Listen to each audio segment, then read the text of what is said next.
شنودة سواق تاكسي ركب واحد معاه، ومن بعدها الدنيا اتقلبت. عم شنودة لقى نفسه في مستشفى والراجل أخد التاكسي. ايه التفاصيل وايه اللي حصل؟ نبتدي من عند عم شنودة.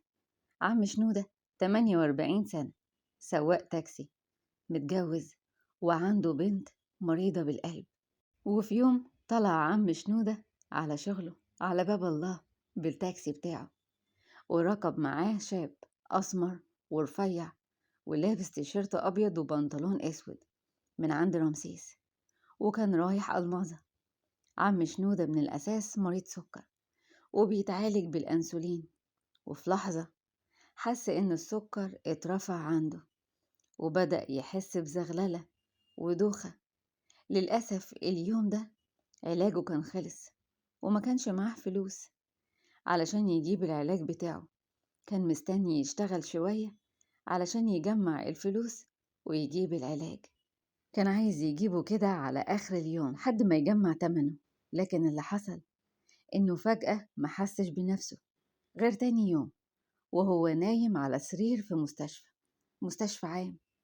سأل على حصله للتمريض اللي حواليه، راحوا قالوله في واحد بنفس مواصفات الراكب اللي كان وياه. قالوا انت كنت جاي امبارح مش حاسس بنفسك وفي غيبوبة، السكر عندك اترفع، وجابك واحد لون البشرة أسمر وطويل ورفيع ولابس تيشيرت أبيض وبنطلون أسود. عم شنودة ابتدى يجمع أفكاره، ولا لقى معاه موبايله ولا حتى محفظته، كل اللي معاه اتاخد. سأل الاستقبال طب الشخص اللي جابني امبارح ده ما سابش أي بيانات؟ قالوا له لأ، كل البيانات اللي عندنا باسمك انت، ودفع الحساب ومشى.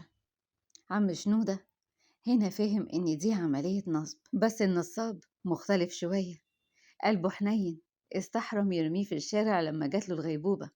لأ، راح يعالجه ووداه على المستشفى.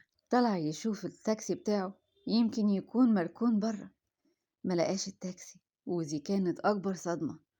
راح قوام على اسم الشرطة وعمل بلاغ بسرقة التاكسي، وساب مواصفات الشاب ده، وقال لهم كمان على المكان اللي ركبوا منه، وتم مراجعة كاميرات المستشفى وخدوا صورة الشاب ده.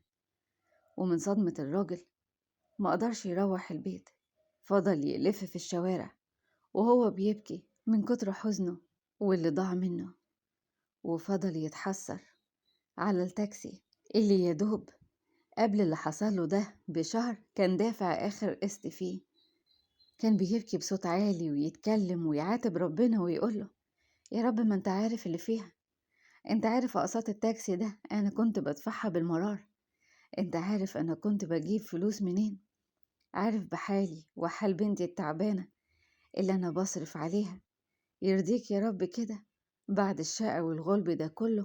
ده انا ما عنديش شغل تاني، ده باب الرزق الوحيد ليا، وفي الاخر يا رب يتاخد مني بكل سهولة وابقى كده مفيش خالص اي شغل.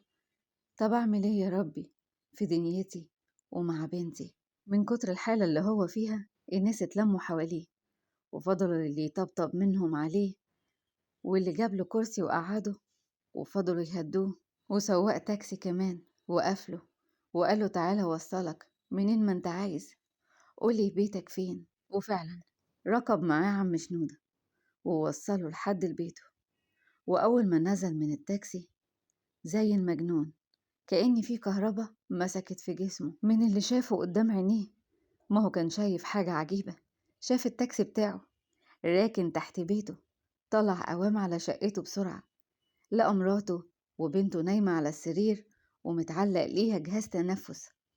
الغريب بقى إن مراته كانت عارفة إنه تعبان وفي مستشفى. بصلها وقال لها أنا مش فاهم أي حاجة، أنا في دوامة ما يعلم بها إلا ربنا من امبارح، فهميني اللي حصل. حكيت له مراته كل اللي حصل وياها من امبارح، وقالت له بنتك تعبت قوي مني امبارح واتصلت بيك علشان تلحقني. راح رد عليا صاحبك إلهي يكرمه وقال لي إنك جاتلك غيبوبة سكر ونقلك على المستشفى، فجاني أوام بالتاكسي بتاعك وخدنا على المستشفى، لولا كانت بنتك ماتت وضاعت.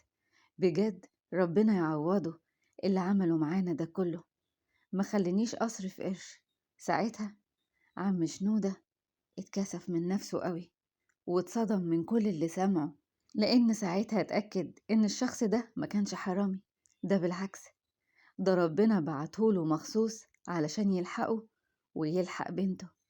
عم شنودة كان رد فعله إن قوام راح اسم الشرطة واتنازل عن المحضر، وفضل كمان يدور على الشاب ده في كل مكان، لكن ما لقاهوش. شكر ربنا على عنايته وستره ومحبته ليه. انت كمان ما تتسرعش، اصبر. مش انت سلمت امرك لربك وأمنته على حياتك؟